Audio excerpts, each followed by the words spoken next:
Bismillahirrahmanirrahim. Assalamualaikum warahmatullahi wabarakatuh. Bismillah, alhamdulillah, wassalatu wassalamu ala habibillah Sayyidina Muhammad ibn Abdillah wa ala alihi wa sahbihi wa mawalah. Subhanaka la ilma lana illa ma 'allamtana innaka antal alimul hakim. Wala hawla wala quwwata illa billahil aliyyil azim. Allahumma rabbi syrah lana sudurana wa yassir lana umurana wahlul 'uqdatam min alsinatina yafqahu aqwalana. Allahumma fakkihna fid din wa 'allimna at-ta'wil bi rahmatika ya rabbal alamin. Walhamdulillahi rabbil alamin. Ahlan kepada sahabat-sahabat semua, Fatimah Az-Zahra dan juga Haifa Najwa serta semua sahabat-sahabat yang lain. Kita bertemu di dalam pembacaan santai sirah kitab Ar-Rahiqul Makhtum. Mudah-mudahan kita dapat mengenali pengorbanan susah payah baginda Rasulullah sallallahu alaihi wasallam dalam pada untuk menyebarkan agama. Ahlan kepada semua, mohon jasa baik untuk bantu share, bantu untuk kongsi, bantu untuk sebar luas. Mudah-mudahan lebih ramai yang beroleh manfaat. Semalam kita telah baca berkenaan tentang penurunan wahyu yang pertama. Dan pada kali ini, penulis buku membawakan satu tajuk yang banyak orang tidak tahu berkenaan tentang fatratul wahyi. Apakah fatratul wahyi? Fatratul wahyu adalah di mana terhentinya wahyu. Kisah bagaimana wahyu terhenti seketika. Daripada wahyu yang pertama hingga wahyu yang kedua, ada tempoh di mana wahyu terhenti. Dan sebenarnya ianya adalah satu ujian yang berat kepada Rasulullah SAW kerana dalam keadaan Nabi SAW mempunyai begitu banyak persoalan. Nabi SAW tidak tahu apa yang patut baginda lakukan. Setelah turun wahyu pertama, maka Allah menguji Nabi dengan wahyu terhenti buat seketika. Kata penulis buku rahimahullahu ta'ala, Allahumma salli ala sayyidina Muhammad.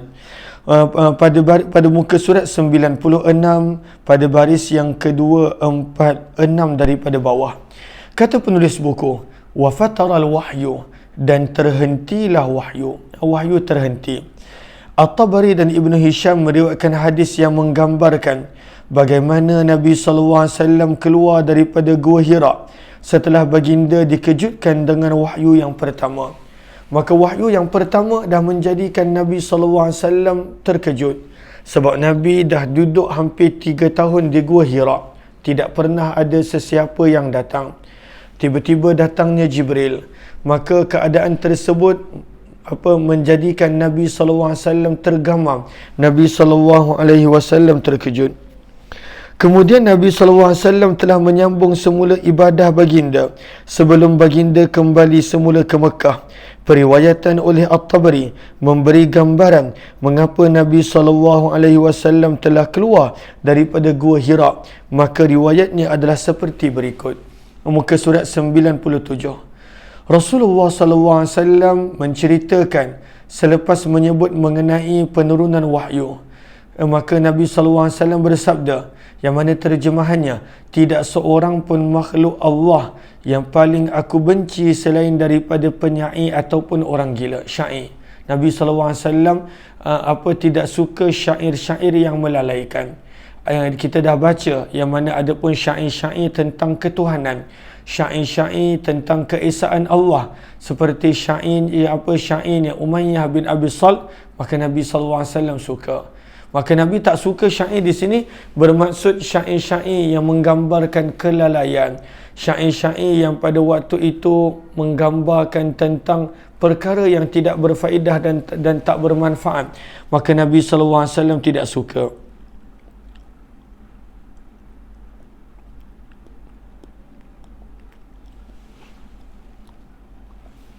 Kata penulis buku, namun apabila Nabi SAW telah dapat wahyu pertama dan Nabi SAW tidak tahu apa yang sepatutnya baginda lakukan selepas itu, maka Nabi SAW pernah berkata, ini adalah riwayat daripada At-Tabari.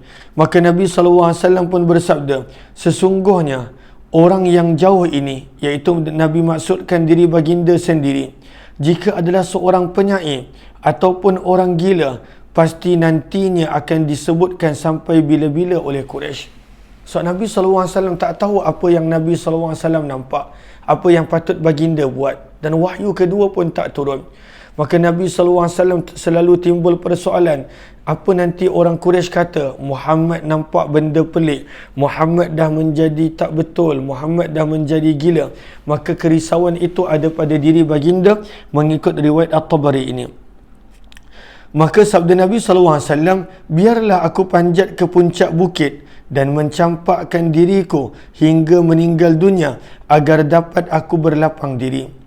Maka dalam riwayat tersebut Nabi SAW bersabda lagi, lalu aku pun keluar daripada gua untuk melangsungkan niat tersebut, sehingga apabila aku berada di tengah-tengah bukit, aku mendengar suara daripada langit yang berkata, wahai Muhammad, kamulah utusan Allah dan aku adalah Jibril.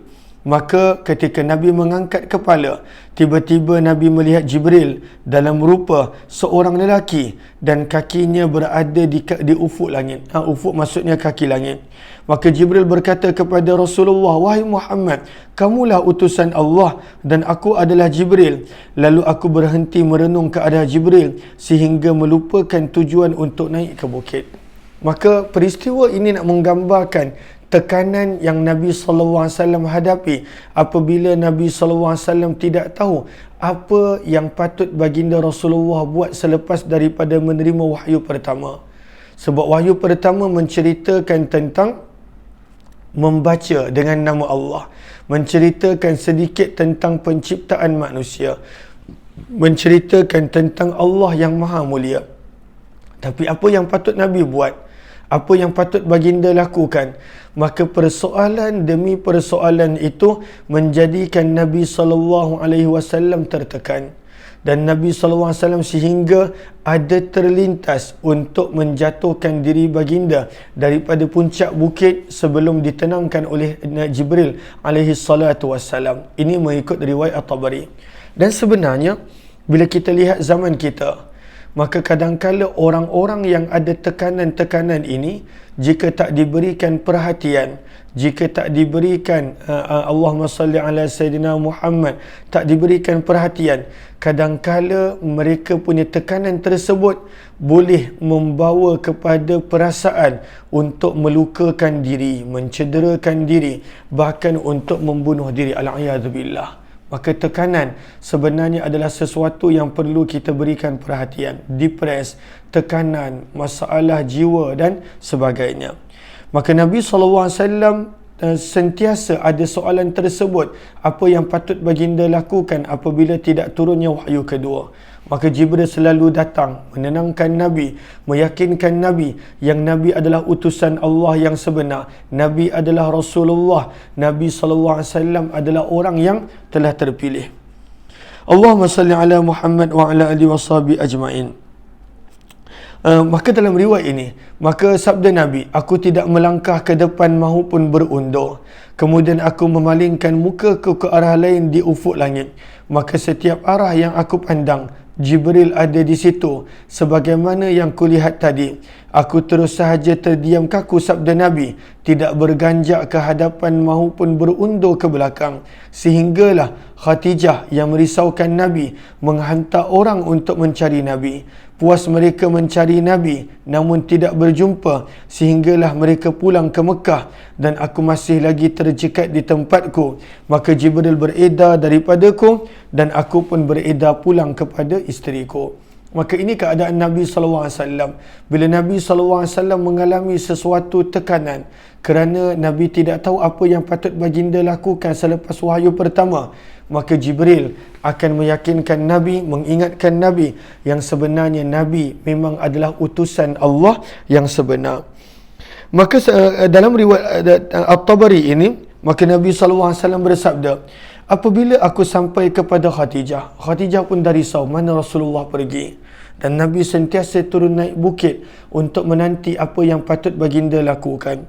Maka apabila Nabi pulang kepada Khadijah, maka sabda Nabi, aku pun duduk bersandar di peha sambil mendekat padanya. Maka Khadijah akan berkata, wahai Abul Qasim. Abul Qasim adalah gelaran Nabi SAW, laqab Nabi. Kemana engkau pergi?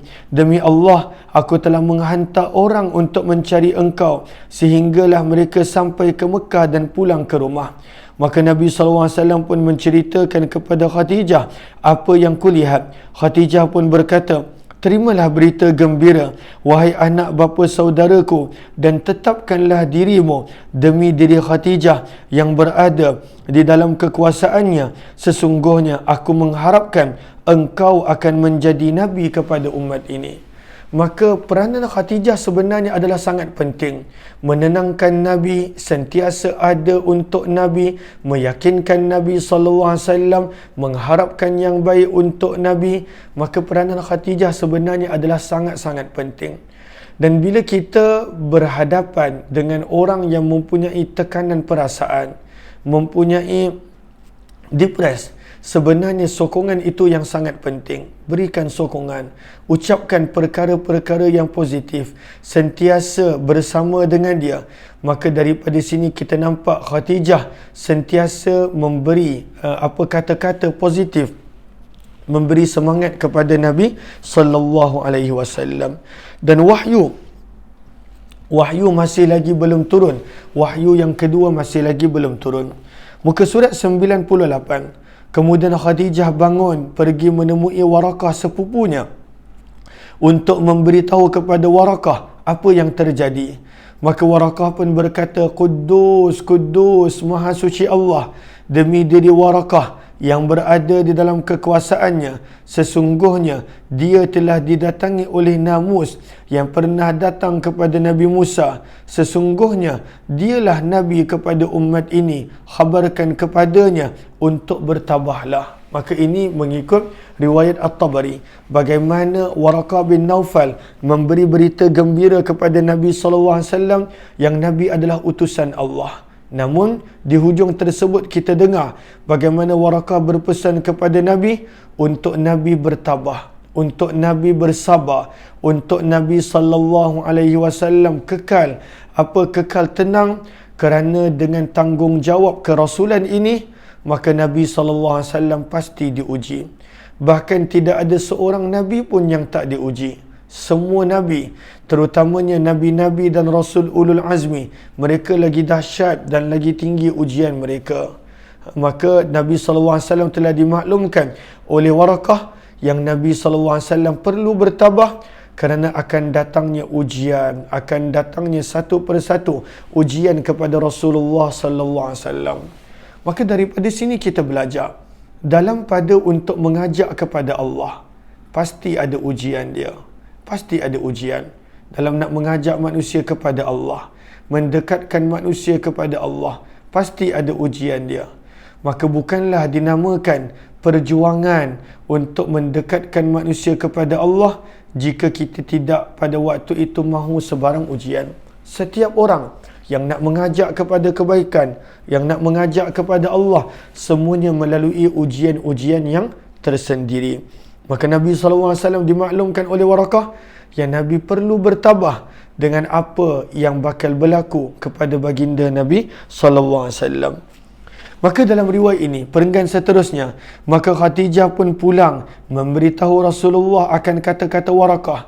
Setelah Rasulullah SAW selesai daripada uzlah baginda dan kembali ke Mekah, maka baginda telah pergi menemui Waraqah. Setelah mendengar sendiri berita daripada Rasulullah, maka Waraqah berkata, demi diriku yang berada di dalam kekuasaannya, sesungguhnya engkau adalah Nabi kepada umat ini. Sesungguhnya telah datang kepadamu Namus yang agung. Namus adalah panggilan orang-orang Nasrani dan Yahudi kepada Jibril. Mereka panggil Jibril dengan panggilan Namus yang pernah datang kepada Nabi Musa alaihi salatu wassalam.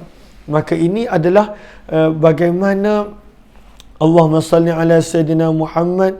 Waraqah bin Naufal memberitahu kepada Nabi bahawa Nabi telah dipilih untuk menjadi bukan sekadar Rasul, tetapi Rasul yang terakhir sebagai khatamun nabiyyin, penutup segala Nabi.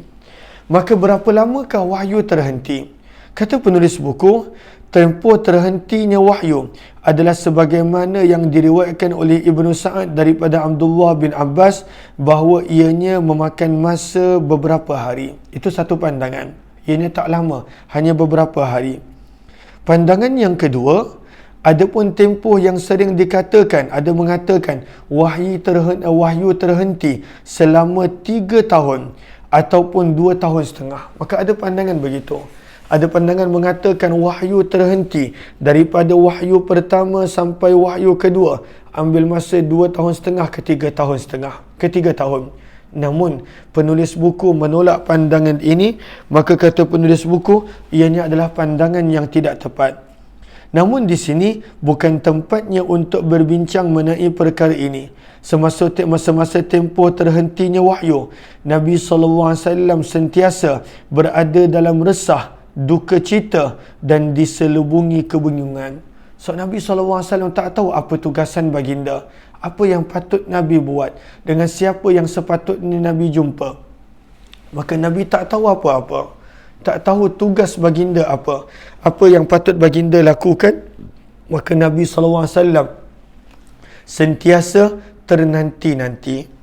Kata penulis buku, menukilkan riwayat daripada Al-Bukhari dalam kitab Ta'bir seperti berikut. Dan terhentilah wahyu untuk satu tempoh. Maka dalam hadis tak disebut berapa lama, sekadar disebut untuk satu tempoh. Maka dalam tempoh ini tekanan sebenarnya sangat-sangat berat untuk Nabi SAW. Maka Nabi SAW sangat berduka cita sehingga berkali-kali baginda cuba menjatuhkan diri baginda daripada puncak bukit yang tinggi. Nabi SAW menghadapi tekanan yang sangat berat apabila tidak tiba wahyu yang kedua. Jibril tidak datang kepada Nabi SAW membawa wahyu yang kedua. Sehingga dalam riwayat Bukhari dinukilkan, Nabi pernah ada terlintas untuk menjatuhkan diri baginda daripada puncak bukit yang tinggi.